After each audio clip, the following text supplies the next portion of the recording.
नमस्कार, मैं सौरभ आपका एसके बुक्स के यूट्यूब चैनल पर स्वागत करता हूं।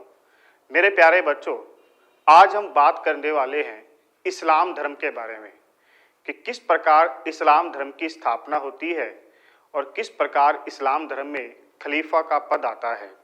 मेरे प्यारे बच्चों, हमने अपनी पुरानी वीडियो में जिस टॉपिक को पढ़ा था वो था भारत पर अरब आक्रमण, और जब हमने भारत पर अरब आक्रमण पढ़ा था तो अरब आक्रमण का प्रभाव भी हमने देखा था कि अरब आक्रमण के प्रभाव क्या क्या रहे।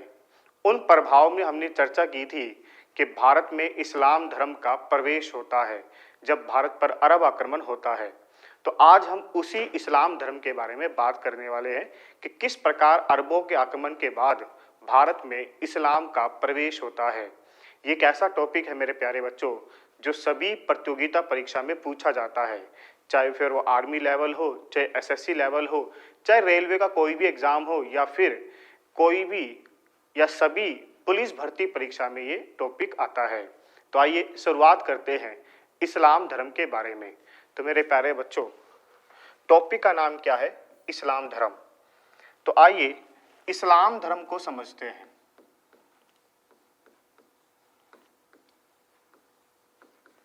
सबसे पहले तो हम ये समझेंगे कि इस्लाम धर्म कहाँ स्थापित हुआ। तो देखिए, इस्लाम धर्म जो है, इस्लाम धर्म का उदय 7वीं शताब्दी में अरब में हुआ।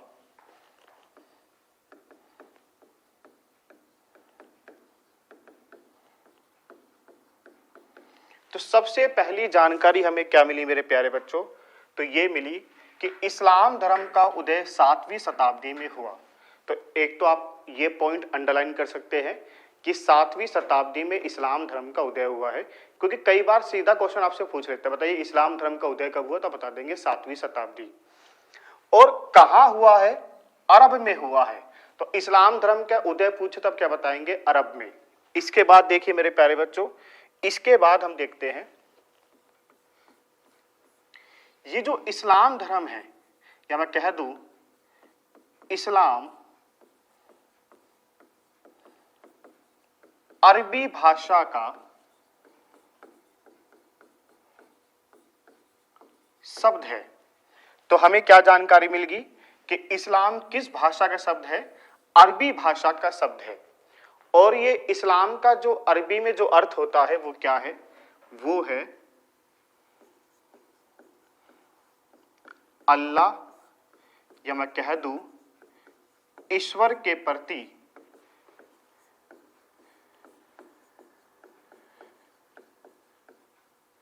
आत्मसमर्पण। तो इस्लाम का अर्थ क्या है? अल्लाह या ईश्वर के प्रति आत्मसमर्पण, ये इस्लाम का अर्थ होता है। या मैं सीधा कह सकता हूं कि इस्लाम का अर्थ है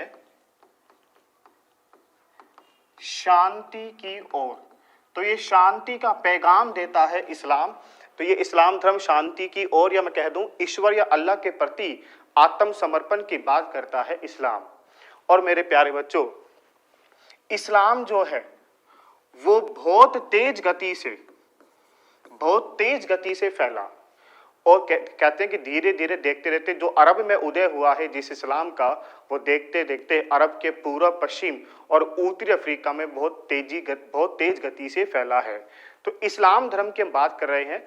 तो आइए अब हम पढ़ेंगे कि इस्लाम धर्म के संस्थापक कौन है। तो आइए मेरे प्यारे बच्चों, इस्लाम धर्म के संस्थापक। तो मेरे प्यारे बच्चों, इस्लाम धर्म के संस्थापक पूछे तो आपका आंसर क्या आ जाएगा? पैगंबर मोहम्मद साहब। तो पैगंबर मोहम्मद साहब इस्लाम धर्म के संस्थापक माने जाते हैं। तो आपसे सीधा क्वेश्चन आ जाएगा, बताइए इस्लाम धर्म के संस्थापक, तो आप बता देंगे पैगंबर मोहम्मद साहब। और मेरे प्यारे बच्चों, ये जो पैगंबर है, पैगंबर का अर्थ होता है अंबर से संदेश लाने वाला। अंबर मतलब क्या है? आकाश, कि आकाश से संदेश लेने वाला पैगंबर होता है, और मोहम्मद साहब ही इस्लाम के क्या है? पैगंबर है। ठीक है, तो एक क्वेश्चन तो ये बन गया कि इस्लाम धर्म के संस्थापक बता देंगे पैगंबर मोहम्मद साहब। अब हमें जो पढ़ना है वो पढ़ना है पैगंबर मोहम्मद साहब के बारे में तमाम जानकारियां। तो वो क्या है देखिए, तो अब हम जिसे पढ़ेंगे वो है पैगंबर मोहम्मद साहब। तो सबसे पहले हमें ये पता होना चाहिए कि इनका जन्म, तो मेरे प्यारे बच्चों पैगंबर मोहम्मद साहब का जो जन्म है वो 570 ईस्वी में। तो एक क्वेश्चन तो ये हो गया कि पैगंबर मोहम्मद साहब का जन्म बताइए, तो आप बताएंगे 570 ईस्वी में। अब आपसे पूछा जा सकता है जन्म स्थान, तो मेरे प्यारे बच्चों ये मोस्ट इंपॉर्टेंट है कि जन्म स्थान क्या है। तो जन्म स्थान क्या है? मक्का। क्या है मेरे प्यारे बच्चों? मक्का। तो पैगंबर मोहम्मद साहब का जन्म कहाँ हुआ है? मक्का में हुआ है। और मक्का कहाँ है? मक्का मेरे प्यारे बच्चों सऊदी अरब में है। सऊदी अरब की जो राजधानी है वो तो है रियाद, और जो मुद्रा है वो है रियाल। ठीक है, तो मक्का सऊदी अरब में है। अब हम जानेंगे पिता के बारे में। तो मेरे प्यारे बच्चों पिता का नाम क्या है? अब्दुल्ला। तो पिता का नाम हो गया है अब्दुल्ला। और जो माता है, माता का नाम है अमीना। तो पिता का नाम है अब्दुल्ला, माता का नाम है अमीना। और जो पुत्री है, पुत्री का नाम क्या है मेरे प्यारे बच्चों?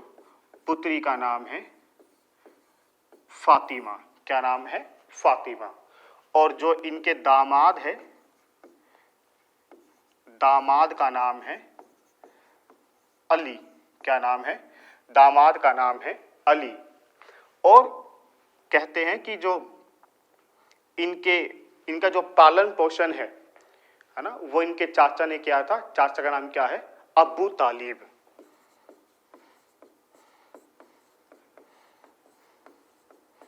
तो इनका जो पालन पोषण है वो अबू तालिब ने ही किया है। ठीक है, और अगर हम पत्नी की बात करें तो पैगंबर मोहम्मद साहब की जो पत्नी है उनका नाम है खदीजा। खदीजा एक धनी महिला है, धनी विधवा महिला कह देंगे हम, धनी विधवा महिला है। और खदीजा से पैगंबर मोहम्मद साहब की क्या हुई? शादी हुई है। तो पैगंबर मोहम्मद साहब की शादी जो है विधवा महिला से हुई, जिसका नाम क्या है? खदीजा है। ठीक है, और सबसे महत्वपूर्ण जो जानकारी है मेरे प्यारे बच्चों वो है कि ये किस कबीले से आते हैं। कबीला जो है मेरे प्यारे बच्चों वो है कुरैश, कुरैश जनजाति।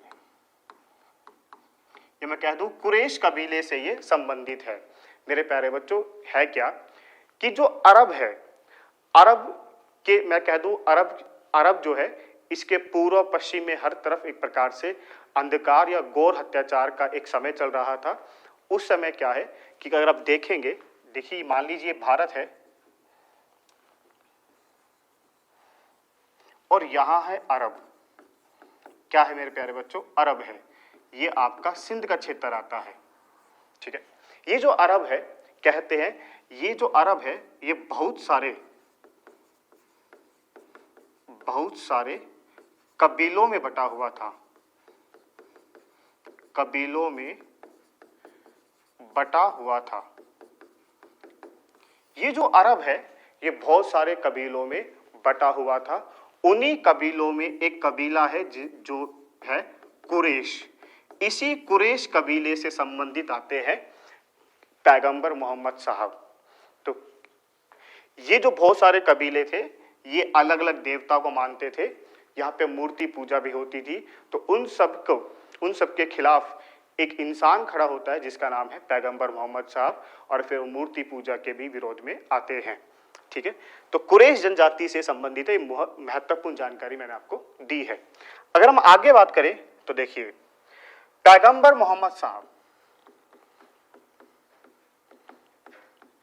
पैगंबर मोहम्मद साहब को ज्ञान की प्राप्ति 610 ईस्वी में हीरा नामक गुफा में हुई। तो ये मेरे प्यारे बच्चों बहुत महत्वपूर्ण जानकारी है जो किसी भी एग्जाम में आपसे पूछी जाती है। एक तो ये कि पैगंबर मोहम्मद साहब को ज्ञान की प्राप्ति कब हुई, दूसरा स्थान क्या है जहां पे इन्हें ज्ञान की प्राप्ति हुई। तो हमें देखो दो जानकारी मिली, एक कि इन्हें जो ज्ञान है वो 610 ईस्वी में प्राप्त हुआ, और इस समय पैगंबर मोहम्मद साहब की जो आयु है वो 40 वर्ष थी।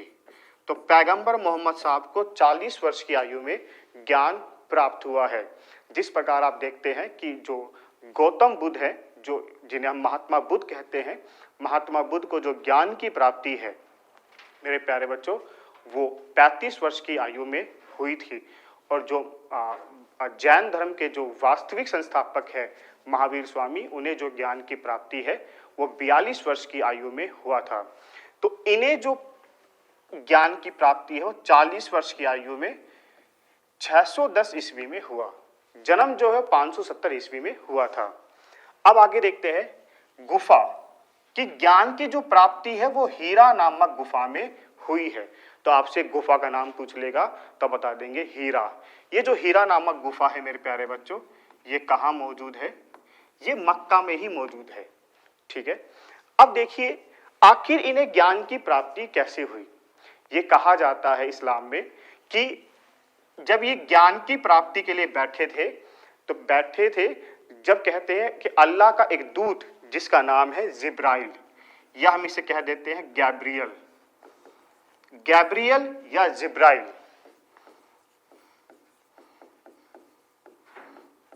ये कौन है, ये अल्लाह का दूत है। कहते हैं अल्लाह का एक दूत आया जिसका नाम गैब्रियल या जिब्राइल है। इसके माध्यम से पैगंबर मोहम्मद साहब को अल्लाह का संदेश मिला है। तो कहा जाता है कि अल्लाह का संदेश लेकर गैब्रियल आया और गैब्रियल ही जिब्राइल है, और इन्होंने ही पैगंबर मोहम्मद साहब को इस गुफा में ज्ञान की प्राप्ति दी।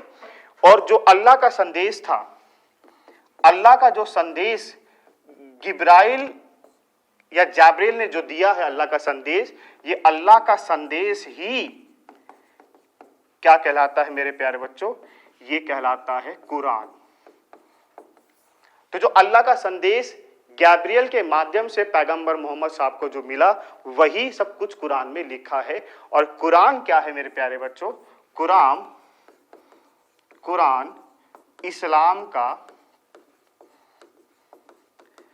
पवित्र ग्रंथ है। और ये जो जिब्राइल है, जिब्राइल ने क्या बताया पैगंबर मोहम्मद साहब को कि अल्लाह के अतिरिक्त कोई दूसरा नहीं, अल्लाह के अतिरिक्त कोई दूसरा नहीं है। ये ही एक प्रकार से ज्ञान पैगंबर मोहम्मद साहब को दिया गया होगा। ठीक है, इसलिए तो कहते हैं इस्लाम केवल एक ही ईश्वर की उपासना करता है, वो कौन है, अल्लाह। अल्लाह के प्रति आत्मसमर्पण है ये। ठीक है, और ये भी बताया कि अल्लाह का जो पैगंबर है, पैगंबर मोहम्मद साहब होंगे। तो अल्लाह का पैगंबर कौन होगा? तो अल्लाह का पैगंबर मोहम्मद साहब होगा। पैगंबर मतलब क्या है? अंबर से संदेश लेने वाला। तो अंबर से जो संदेश लेगा वो पैगंबर साहब है। और इसी जो अल्लाह का जो संदेश होगा वो जो लोगों को, जो जनता को बताएगा, वही कौन होंगे? पैगंबर मोहम्मद साहब। और जो अल्लाह का संदेश सुनेगा और जो पैगंबर मोहम्मद साहब के जो अनुयायी होंगे उन्हें ही क्या कहेंगे? मुसलमान। समझ गए मेरे प्यारे बच्चों? है क्या? जिब्राइल ने जो संदेश पैगंबर मोहम्मद साहब को गुफा में दिया होगा, हीरा नामक गुफा में, और वो ज्ञान क्या दिया होगा कि अल्लाह के अतिरिक्त कोई दूसरा नहीं, और उनके जो पैगंबर होंगे वो मोहम्मद साहब होंगे। और मोहम्मद साहब जब ज्ञान प्राप्ति करने के बाद जिस ज्ञान को फैलाया और इनके जो अनुयायी बने वही कौन होंगे? वो मुसलमान होंगे। तो मैं कह सकता हूं कि मुसलमान कौन होते हैं? पैगंबर मोहम्मद साहब के अनुयायी ही मुसलमान कहलाते हैं। तो इस्लाम को मानने वाले कौन हो गए? मुसलमान। आगे चलते हैं मेरे प्यारे बच्चों। आगे क्या आएगा देखिए। स्वाभाविक है जब ये अपना ज्ञान का प्रकाश पूरी दुनिया को फैला रहे थे और मूर्ति पूजा का विरोध कर रहे थे, तो स्वाभाविक है जब ये मक्का में अपना ज्ञान फैला रहे थे तो मक्का में कोई और भी लोग होंगे जो इनका विरोध करेंगे, क्योंकि अच्छी बातें कोई सुनना चाहता नहीं। क्योंकि पैगंबर मोहम्मद साहब तो अच्छी अच्छी बातें कर रहे थे, पूरी दुनिया में प्रकाश फैलाने की बात कर रहे थे। तो स्वाभाविक है मक्का में इनका विरोध होने लगा। और जब मक्का में इनका विरोध होने लगा तो मक्का से कहाँ चले गए? मदीना चले गए। खलीफा व्यवस्था क्या पढ़ेंगे? खलीफा व्यवस्था। अब खलीफा व्यवस्था पढ़ने से पहले हम कुछ जानकारी प्राप्त करेंगे। देखिए वो क्या है। पैगंबर मोहम्मद साहब की मृत्यु 632 ईस्वी में हो गई और पैगंबर मोहम्मद साहब के मरने के बाद इस्लाम धर्म का प्रचार कौन करेगा, इसी को लेकर सारा विवाद हुआ इस्लाम में। कहा जाता है कि पैगंबर मोहम्मद साहब ने अपना कोई भी उत्तराधिकारी घोषित नहीं किया था। तो मैं यहां कि हम कह सकते हैं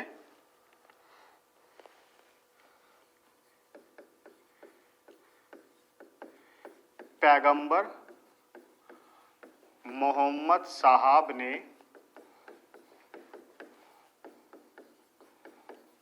कोई भी उत्तराधिकारी घोषित नहीं किया था। तो पैगंबर मोहम्मद साहब ने कोई भी अपना उत्तराधिकारी घोषित नहीं किया कि मेरे मरने के बाद मेरा कोई परिवार का सदस्य या कोई अनुयायी इस्लाम धर्म को आगे बढ़ाएगा। तो ऐसा कोई भी उत्तराधिकारी घोषित नहीं हुआ। तो इसी का लेकर सारा इस्लाम में विवाद हुआ। और मेरे प्यारे बच्चों, खलीफा क्या है? तो अब हम जिसको पढ़ने वाले हैं वो क्या है? खलीफा।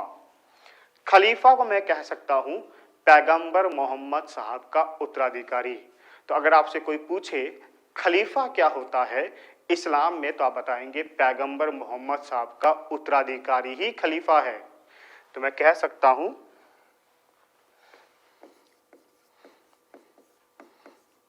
खलीफा क्या है, क्योंकि हम क्या पढ़ रहे हैं?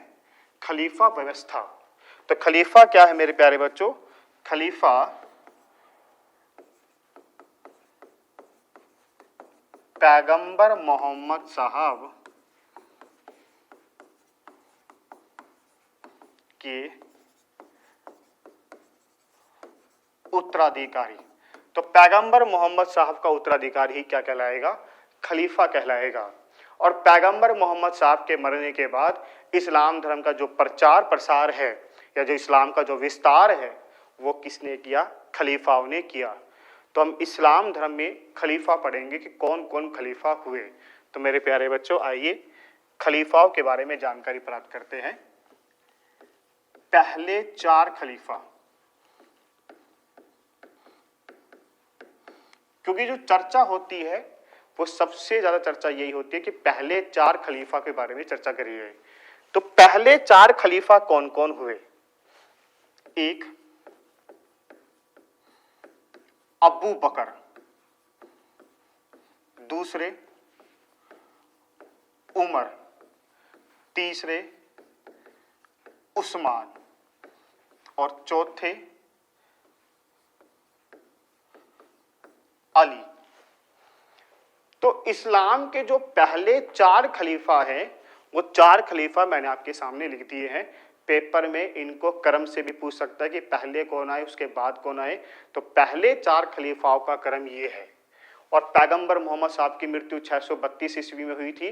तो 632 ईस्वी से लेकर 661 ईस्वी तक, 632 से 661 ईस्वी तक ये 4 खलीफा ही इस्लाम धर्म में आए हैं।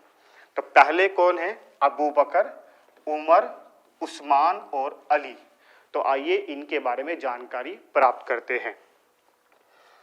तो सबसे पहले हम अबू बकर के बारे में प्राप्त करें तो देखिए, ये प्रथम खलीफा हैं। तो इस्लाम के प्रथम खलीफा कौन हुए? अबू बकर। दूसरा, इनके समय इस्लाम का प्रचार किया गया। तो इनके समय इस्लाम का प्रचार किया गया जब अबू बकर थे। और अबू बकर का जो टाइम पीरियड है वो 632 से लेकर 634 ईस्वी तक। तो 632 से 634 तक अबू बकर खलीफा हुए थे इस्लाम में। अब इसके बाद हम उमर की बात करें तो उमर के बारे में देखिए, 634 से लेकर 644 ईस्वी तक। तो 634 से 644 तक उमर नाम के खलीफा इस्लाम में हुए हैं। ठीक है। दूसरी बात देखिए, और सबसे महत्वपूर्ण है, तेज गति से इस्लाम का प्रचार। तो इनके समय तेज गति से इस्लाम का प्रचार किया गया। इस्लाम का प्रचार तो इनके समय भी किया गया है, अबू बकर के समय, लेकिन वो इतना तेज गति से नहीं हुआ है। अब इसका उदाहरण मैं आपको दे सकता हूं, तेज गति से इस्लाम का प्रचार कैसे किया। भारत की सीमा तक भी,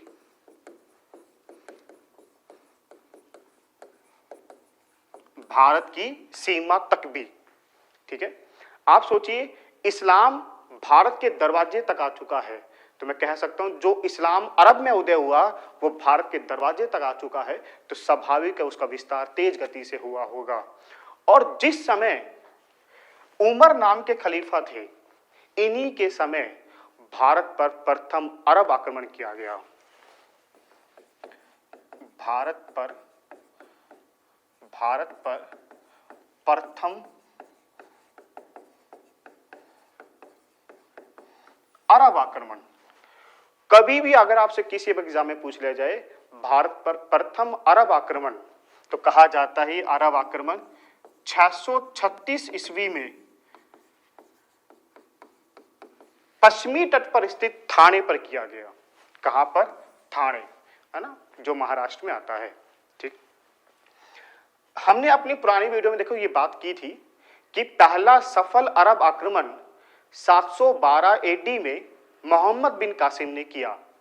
तो कहने का मतलब क्या है, 636 से लेकर 712 से पहले ये जो 80-90 साल का जो टाइम पीरियड है, इन टाइम पीरियड में इन अरब के लोगों ने भारत पर कई बार आक्रमण करने के प्रयास किए, लेकिन उन्हें सफलता नहीं मिली। और सफलता कब मिली? तो जब मोहम्मद बिन कासिम ने 712 में सिंध क्षेत्र पर विजय प्राप्त की, तो पहला सफल अरबी आक्रमण है। उससे पहले जितने भी आक्रमण हुए वो सब असफल है। और जो पहला हमला अरब की तरफ से भारत की सीमाओं पर किया गया वो जब खलीफा उमर थे, तो 636 ईस्वी में थाने नामक स्थान पर किया गया। तो मैं कह सकता हूं भारत के पश्चिमी बंदरगाहों पर इन्होंने आक्रमण करने का प्रयास किया है, लेकिन ये सब आक्रमण असफल रहे हैं। कोई सफल नहीं हुआ जब तक मोहम्मद बिन कासिम हमला नहीं करता। उससे पहले जितने आक्रमण हुए सबके सब असफल हुए हैं। ठीक है। और अब आ जाओ उस्मान पर। और उस्मान के बाद कौन है? अली है। और मेरे प्यारे बच्चों, जो चौथे खलीफा है, इनकी मृत्यु 661 ईस्वी में हो जाती है।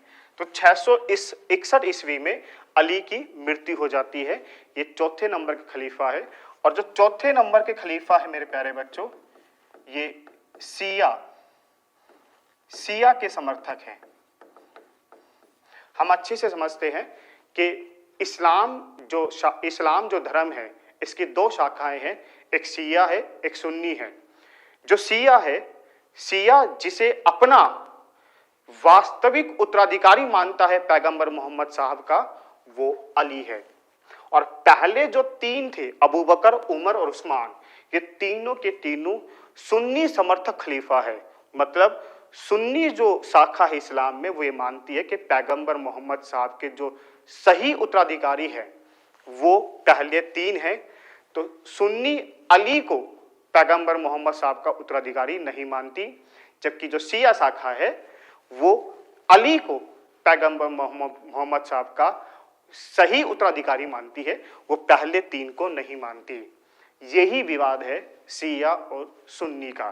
तो अब जो हम आगे पढ़ने वाले हैं मेरे प्यारे बच्चों, वो शिया और सुन्नी का विवाद है।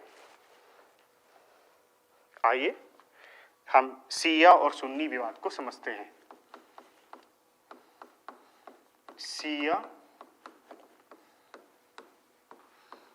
शिया और सुन्नी विवाद मोस्ट इंपॉर्टेंट है। अब शिया और सुन्नी विवाद क्या है, इसको आप ध्यान से समझिए। सुन्नी क्या कहता है, ये जो सुन्नी शाखा है,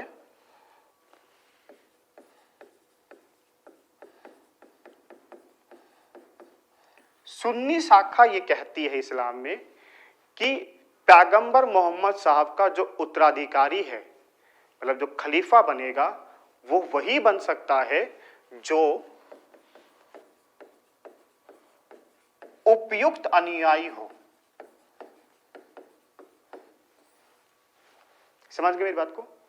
मैं क्या समझाने का प्रयास कर रहा हूं कि पैगंबर मोहम्मद साहब जो है, उनका कोई उपयुक्त अनुयायी ही, कोई अच्छा शिष्य ही इस्लाम धर्म में खलीफा बन सकता है, पैगंबर मोहम्मद साहब का उत्तराधिकारी बन सकता है। ये सुन्नी मानता है। जबकि जो इस्लाम की जो शिया शाखा है,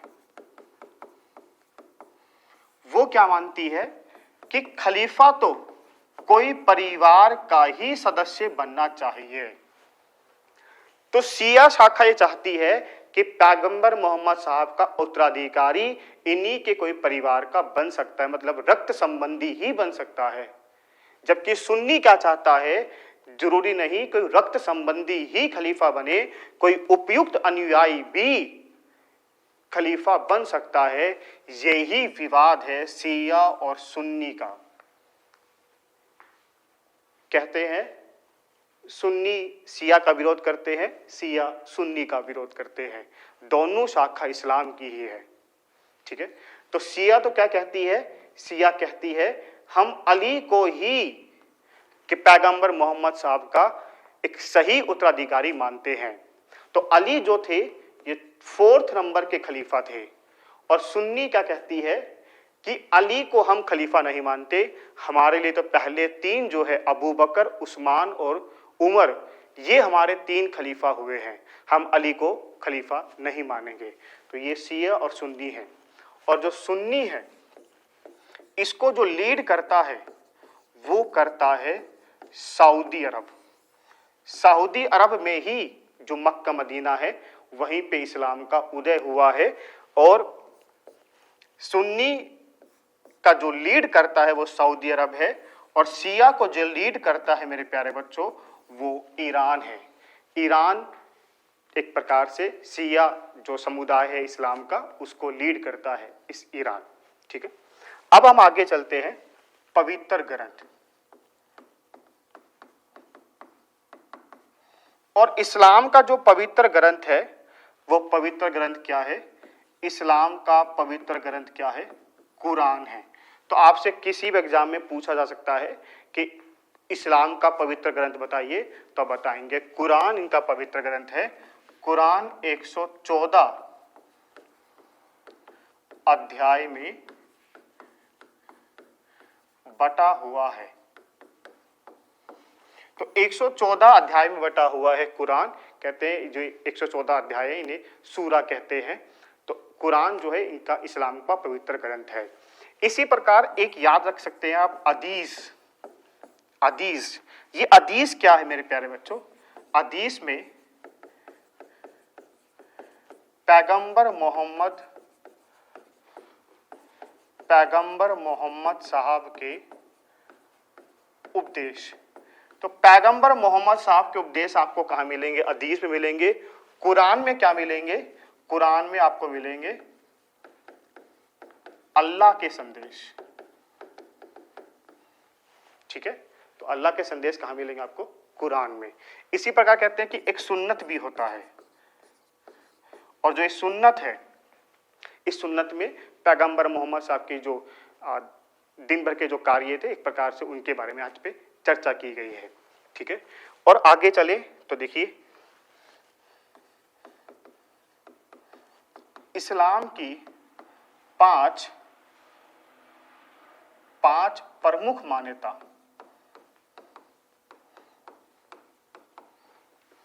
तो इस्लाम की अगर हम 5 प्रमुख मान्यता की बात करें तो मेरे प्यारे बच्चों वो क्या है? एक है कलमा। क्या है? कलमा। कलमा का मतलब ये होता है कि अल्लाह और जो रसूल है, उसके जो रसूल है उसको एक प्रकार से आप मान्यता दे, उनको माने। तो ये है कलमा। एक है रमजान। जो इस्लाम का जो पवित्र महीना है रमजान, रमजान के महीने में आप क्या रखें? रोजा रखें। कहते हैं सूर्य उदय से लेकर सूर्य अस्त तक इस्लाम धर्म के लोग जो मुसलमान होते हैं वो क्या रखते हैं? वो एक प्रकार से व्रत रखते हैं, उन्हें कहते हैं रोजा। और ये रोजा पूरा 1 महीना चलता है रमजान के महीने में। और रमजान जो महीना है इस्लाम का सबसे पवित्र महीना माना जाता है। और जब ये खत्म होता है पूरा महीना, फिर इसके बाद एक ईद उल फितर मनाया जाता है। ठीक है, तो रोजा, व्रत रखे सूर्योदय से सूर्यास्त तक। तो ये 2 प्रमुख मान्यता। एक है जकात। क्या है मेरे बच्चों? जकात। जकात क्या है? एक प्रकार का धार्मिक कर है ये। क्या है मेरे प्यारे बच्चों? धार्मिक कर।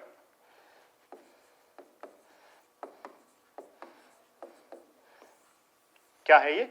एक प्रकार का धार्मिक कर है ये।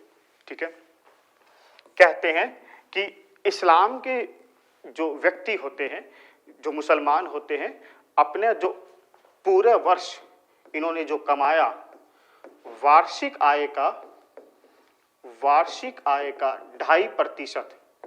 ठीक है, तो वार्षिक आय का 2.5% वो कर दे। मतलब ये मुसलमानों से ही लिया जाता है, और मुसलमानों से लेकर इस्लाम धर्म के उत्थान पर ही लगाया जाता है जकात। ठीक है, देखिए यहां पे है क्या? पैगंबर मोहम्मद साहब को अच्छे से मालूम था कि इस्लाम धर्म का अगर प्रचार करना है तो पैसा भी चाहिएगा, क्योंकि बिना पैसा इस्लाम धर्म का प्रचार कैसे होगा? तो फिर एक प्रकार से कहते हैं उसी का एक दिमाग में आइडिया आया होगा कि जकात वसूला जाए इस्लाम के लोगों से ही, ताकि इस्लाम के उत्थान पर ही लगाया जाए, और ये इस्लाम के लोगों से वसूला जाए। वार्षिक आय का 2.5% एक प्रकार का धार्मिक कर ये हो गया है। एक आप देखेंगे हज। क्या देखेंगे? हज। कि ये कहा जाता है कि हो सके तो मुसलमान जो है वो अपने पूरे जीवन में एक बार मक्का की यात्रा जरूर करे, जहां पे पैगंबर मोहम्मद साहब का जन्म हुआ है। तो हज हो गया, जकात हो गया, रमजान हो गया, कलमा हो गया। ठीक है, तो ये 5 प्रमुख मान्यताएं हैं। अगर हम प्रतिबंध की बात करें कि इस्लाम में क्या क्या प्रतिबंध है, तो मेरे प्यारे बच्चों इस्लाम में जो प्रतिबंध है एक प्रकार से आप देखेंगे कि ब्याज पर पैसा देना ये इस्लाम में प्रतिबंध होता है। सूअर का जो मांस है वो भी एक प्रकार से इस्लाम में प्रतिबंध है। अब मेरे प्यारे बच्चों हम जो पढ़ेंगे वो है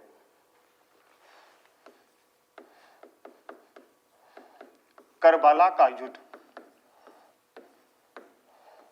ये हमारा इस्लाम धर्म जो हम पढ़ रहे हैं उसके अंतिम पड़ाव पर हम हैं, और अंतिम पड़ाव पर हम पढ़ेंगे करबला का युद्ध। ये मोस्ट इंपॉर्टेंट है। ठीक है। और इसमें हम क्या पढ़ेंगे, देखिए इसको समझने का प्रयास करें। जो चौथे खलीफा हैं, चौथे खलीफा का नाम है अली, और अली की मृत्यु हुई 661 ईस्वी में। आप समझने का प्रयास करिएगा कि अली की जो मृत्यु हुई वो 661 ईस्वी में हो गई, जो चौथे खलीफा है इस्लाम के। और कहते हैं इनके मृत्यु के बाद, इनकी मृत्यु के बाद उम्मैद वंश, इनकी मृत्यु के बाद मतलब 661 में उम्मैद वंश का शासन आया, और उम्मैद वंश ने अपनी जो राजधानी है वो राजधानी कहां बनाई, वो राजधानी बनाई सीरिया के दमिश्क में। मोस्ट इंपॉर्टेंट जानकारी है कि अली की मृत्यु के बाद उम्मैद वंश जो आया, उम्मैद वंश ने अपना केंद्र या अपनी राजधानी कहां बनाई, तो सीरिया के दमिश्क में बनाई है, और दमिश्क सीरिया की ही राजधानी है। और जो उम्मैद वंश है इसके एक खलीफा है जिनका नाम है याजीद। क्या नाम है? याजीद। तो उम्मैद वंश के ही खलीफा, क्योंकि अली की मृत्यु के बाद खलीफा उम्मैद वंश ने घोषित कर दिया कि अब से इस्लाम के हम खलीफा होंगे, तो उम्मैद वंश ने ही खुद को खलीफा माना और उसके खलीफा हुए याजीद। कौन हुए? याजीद। और जब याजीद खलीफा बने इस्लाम के, ठीक है, और इनके जो रहन सहन है वो बादशाह की तरह थे। किसकी तरह थे? बादशाह की तरह इनके रहन सहन थे, जो इस्लाम बिल्कुल खिलाफ करता है कि कोई खलीफा बादशाह की तरह नहीं रह सकता है। देखिए याजीद एक बादशाह की तरह रहता था, कहते हैं। और अली का जो पुत्र है वो कौन है? हुसैन है। कौन है? हुसैन। अब हुसैन देखिए मेरे प्यारे बच्चों, पैगंबर मोहम्मद साहब की पुत्री फातिमा, फातिमा की शादी हुई अली से, अली दामाद हुए मतलब पैगंबर मोहम्मद साहब के, और उनका पुत्र है हुसैन, मतलब पैगंबर मोहम्मद साहब के नाती हो गए, ग्रैंड सन हो गए हुसैन। और हुसैन ने याजीद को खलीफा मानने से मना कर दिया। दोबारा समझिए, अली की मृत्यु के बाद उम्मैद वंश आया, उम्मैद वंश ने खुद को खलीफा माना और उनमें एक खलीफा हुए याजीद, और याजीद जब खलीफा बने तो बादशाह की तरह बिहेव करने लगे, जो इस्लाम बिल्कुल खिलाफत है इसके। और हुसैन, अली की मृत्यु के बाद जो इनका पुत्र हुसैन था, उन्होंने याजीद को खलीफा मानने से मना कर दिया। और जब खलीफा मानने से मना कर दिया तो याजीद ने अपनी सेना को भेजकर हुसैन को मारने का आदेश दिया, जो अली के पुत्र है और पैगंबर मोहम्मद साहब के ग्रैंड सन है, नाती है, ठीक है। और अली और याजीद के बीच में एक युद्ध होता है करबला का, करबला का युद्ध। और ये करबला का युद्ध 680 ईस्वी में हुआ। तो इस करबला के युद्ध में हुसैन की एक प्रकार से हत्या कर दी जाती है। तो हुसैन की हत्या कर दी गई और 680 ईस्वी में इसे ही करबला का युद्ध कहते हैं मेरे प्यारे बच्चों, ठीक है। और उम्मैद वंश का खात्मा किया अब्बासी वंश ने। किसने? अब्बासी वंश ने, ठीक है। तो उम्मैद के बाद कौन आए? अब्बासी वंश आए। उम्मैद जो है ये 661 से लेकर 750 एडी तक, ईस्वी तक इन्होंने शासन किया। फिर 750 के बाद अब्बासी वंश ने उम्मैद वंश को उखाड़कर अब्बासी वंश की नींव रखी है, ठीक है। और जो करबला का युद्ध है उसमें हुसैन की मृत्यु हुई और हुसैन के साथ साथ इनके पुत्र की भी मृत्यु हो गई थी। और इनकी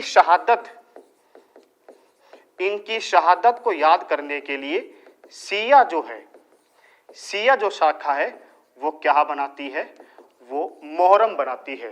मेरे प्यारे बच्चों, जो इस्लाम में जो मोहर्रम उत्सव है, जो मोहर्रम त्योहार है, वो हुसैन और इनके जो पुत्र थे उनकी शहादत को याद करने के लिए बनाया जाता है।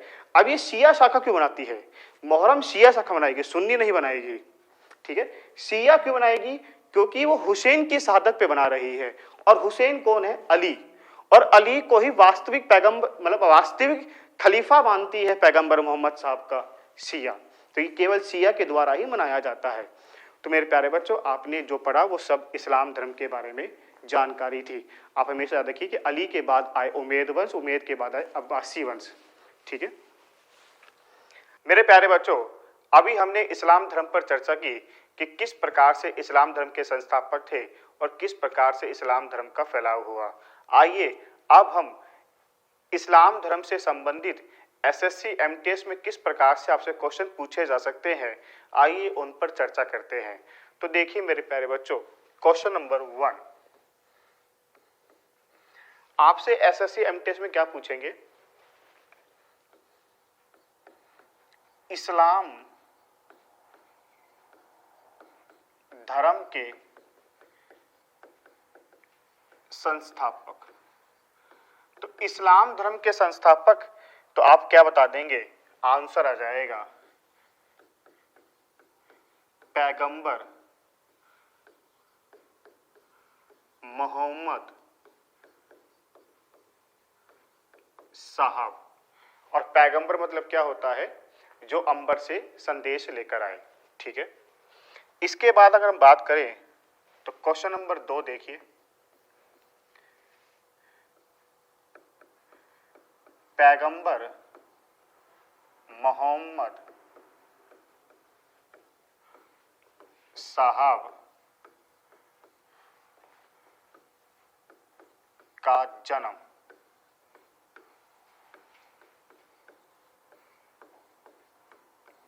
कब हुआ? तो आपसे जन्म पूछा जाएगा तो आपका आंसर क्या आ जाएगा? जन्म हुआ है 570 ईस्वी में और कहाँ हुआ है? मक्का।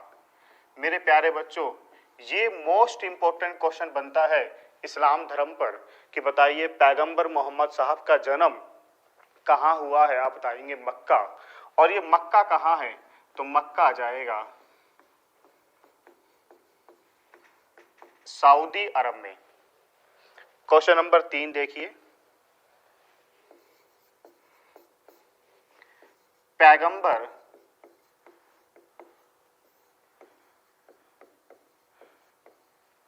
पैगंबर मोहम्मद साहब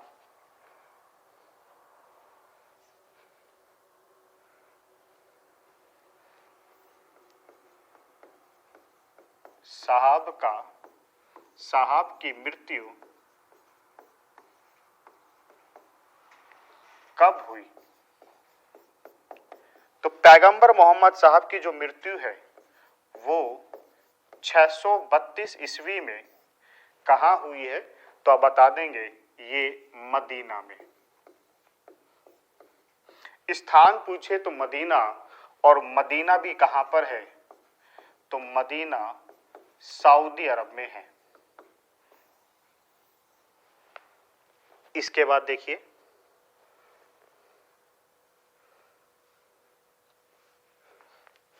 क्वेश्चन नंबर 4 है, पैगंबर मोहम्मद साहब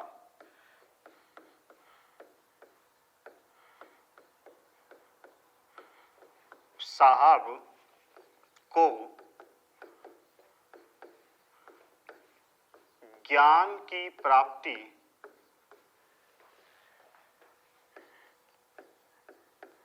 कहाँ और कब हुई? तो पैगंबर मोहम्मद साहब को जो ज्ञान की प्राप्ति है वो 610 ईस्वी में और कहाँ हुई? तो हम बता देंगे हीरा नामक गुफा में। मोस्ट इंपोर्टेंट है कि ज्ञान की प्राप्ति कहाँ हुई? तो हीरा नामक गुफा में हुई है। इसके बाद अगला क्वेश्चन देखिए, क्वेश्चन नंबर 5 है, हिजरी संवत की शुरुआत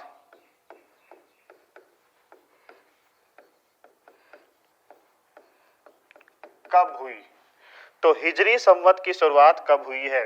तो हम बता देंगे 622 ईस्वी में। कब हुई है? 622 ईस्वी में, जब पैगंबर मोहम्मद साहब सितंबर 622 में मक्का से मदीना की यात्रा करते हैं, तो इसे इस्लाम जगत में एक प्रकार से हिजरी संवत की शुरुआत होती है और इसे हम हिजरत कहते हैं। तो हिजरत क्या होता है? तो पैगंबर मोहम्मद साहब जब मक्का से मदीना की यात्रा करते हैं। इसके अलावा क्या क्वेश्चन पूछ सकते हैं आपसे? क्वेश्चन नंबर 6 है, पैगंबर मोहम्मद साहब के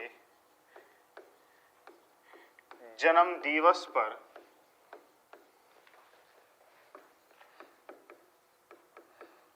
इस्लाम जगत में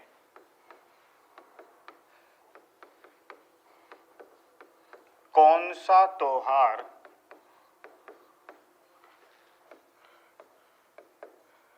मनाया जाता है? तो पैगंबर मोहम्मद साहब के जन्म दिवस पर इस्लाम जगत में कौन सा त्योहार मनाया जाता है? मोस्ट इंपॉर्टेंट क्वेश्चन है। हम बता देंगे ईद उल मिलाद उन नबी। तो ईद उल मिलाद उल नबी ये बनाया जाता है पैगंबर मोहम्मद साहब के जन्म दिवस पर। अगला क्वेश्चन देखिए, क्वेश्चन नंबर 7 है, आपसे ये पूछा जाता है कि ईद उल फितर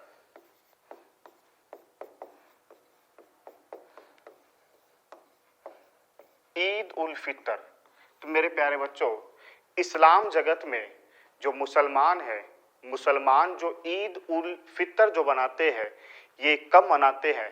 तो हमारा जो आंसर आएगा वो आ जाएगा रमजान के महीने का अंत।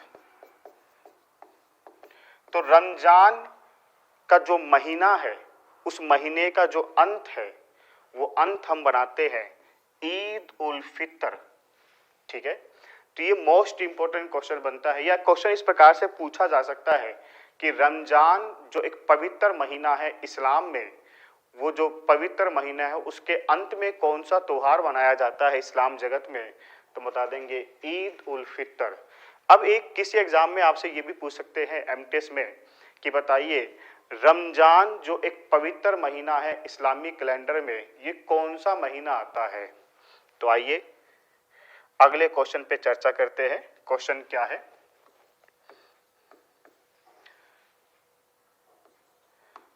पवित्र महीना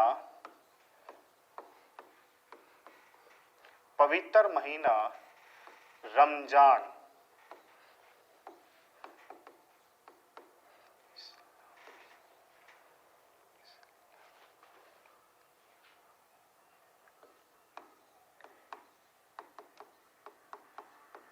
इस्लामी कैलेंडर का कौन सा महीना है? तो पवित्र महीना रमजान इस्लामिक कैलेंडर का कौन सा महीना है? तो आपका आंसर क्या जाएगा? 9वां महीना।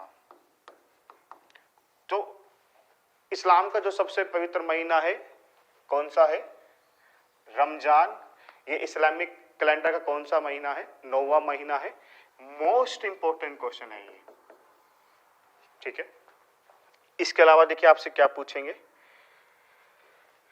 एक क्वेश्चन ये पूछ सकते हैं,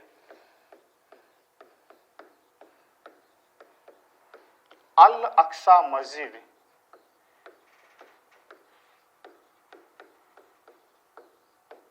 कहाँ है?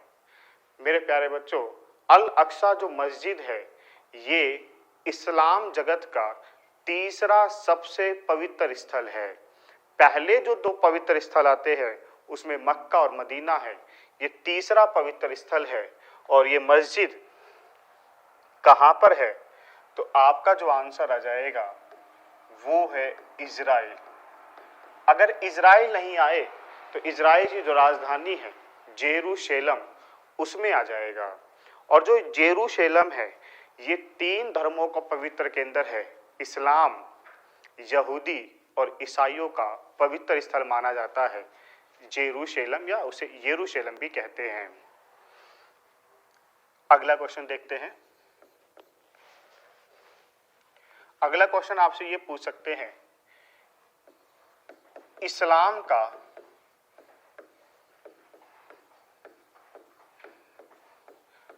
पवित्र ग्रंथ, तो इस्लाम का पवित्र ग्रंथ क्या है? तो आपका आंसर आ जाएगा कुरान। और कुरान क्या है? अल्लाह के दिए हुए संदेश का जो संग्रह है वो इसी कुरान में है। अगला क्वेश्चन देखिए, हदीस क्या है? तो मेरे प्यारे बच्चों, हदीस क्या है? पैगंबर मोहम्मद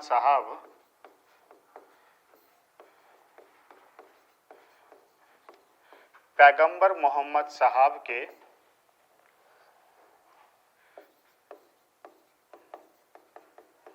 उपदेशों का संग्रह। तो पैगंबर मोहम्मद साहब ने क्या उपदेश दिए वो इस हदीस में है। ठीक है, अगला क्वेश्चन देखते हैं।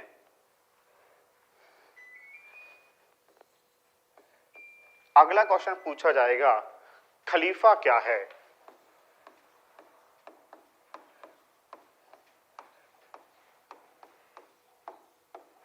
तो मेरे प्यारे बच्चों, हमने चर्चा की थी कि पैगंबर मोहम्मद साहब ने अपना कोई भी उत्तराधिकारी नहीं बनाएगा, और जब कोई भी उत्तराधिकारी घोषित नहीं किया है तो फिर जो पैगंबर मोहम्मद साहब थे उनका जो उत्तराधिकारी है वो खलीफा कहलाता है। तो आपसे यही पूछा जाता है खलीफा क्या है, तो आप बताएंगे मोहम्मद साहब के उत्तराधिकारी।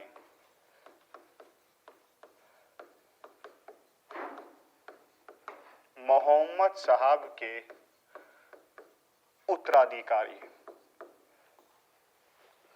ठीक है, और पहले 4 खलीफा कौन थे?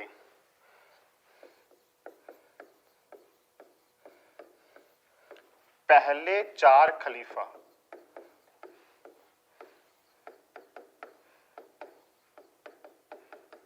तो इस्लाम जगत के जो पहले 4 खलीफा है, अगर हम उनकी चर्चा करें तो सबसे पहला आते हैं खलीफा अबू बकर, इनके बाद आएंगे खलीफा उमर, और नंबर 3 पर आ जाएंगे उस्मान, और नंबर 4 पे आ जाएंगे अली। तो जो पहले 3 खलीफा है ये जो इस्लाम की जो एक शाखा है सुन्नी उससे संबंधित है, और जो अली है ये इस्लाम की एक शाखा है शिया उससे संबंधित है। तो ये इस्लाम जगत के पहले 4 खलीफा है। और देखिए, जब अली की मृत्यु हो जाती है तो अली की मृत्यु के बाद उमैयद वंश आता है, और उमैयद वंश जो है, कौन सा वंश आता है? उमैयद। तो अली की मृत्यु के बाद आता है उमैयद वंश, और उमैयद वंश अपना केंद्र बनाता है सीरिया की राजधानी दमिश्क को, और उमैयद वंश का पतन होने के बाद आता है अब्बासी वंश, और अब्बासी वंश जो है ये अपना केंद्र बनाता है इराक की राजधानी बगदाद को। आगे चर्चा करते हैं।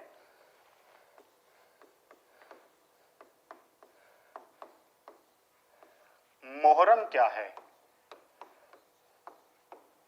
तो मेरे प्यारे बच्चों, इस्लाम जगत का एक ये त्योहार है मोहर्रम, और ये मोहर्रम जो त्योहार है ये इस्लाम की जो शिया शाखा है,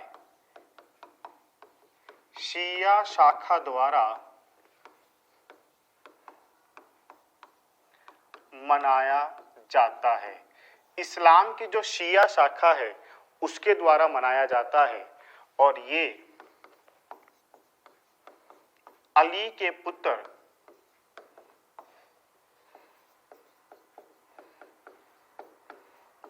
हुसैन की शहादत पर,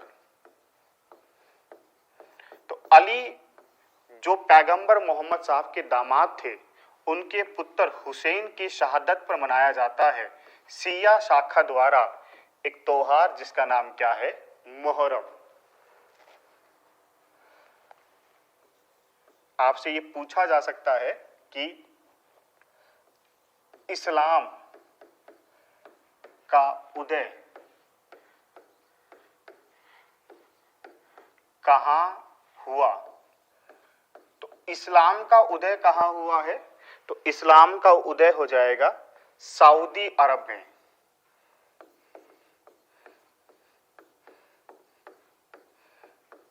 और कौन सी शताब्दी में होगा? 7वीं शताब्दी में होगा। और पैगंबर मोहम्मद साहब इसके संस्थापक है और पैगंबर मोहम्मद साहब का जो संबंध है वो कुरैश जनजाति से है या कुरैश कबीले से है।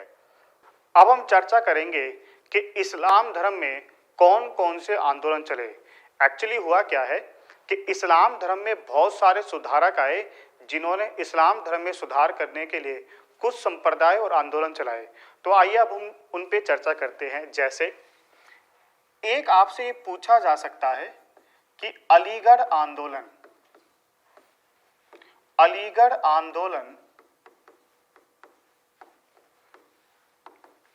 के जनक, तो अलीगढ़ आंदोलन के जो जनक है वो कौन है? सर सैयद अहमद खां। तो सर सैयद अहमद खां अलीगढ़ आंदोलन के जनक है। ये एक प्रमुख सुधारक है इस्लाम धर्म के। इसके अलावा देखिए आपसे एक ये पूछा जा सकता है, मोस्ट इंपॉर्टेंट है ये क्वेश्चन, अहमदिया आंदोलन के जनक। तो अहमदिया आंदोलन के जो जनक है वो आ जाएंगे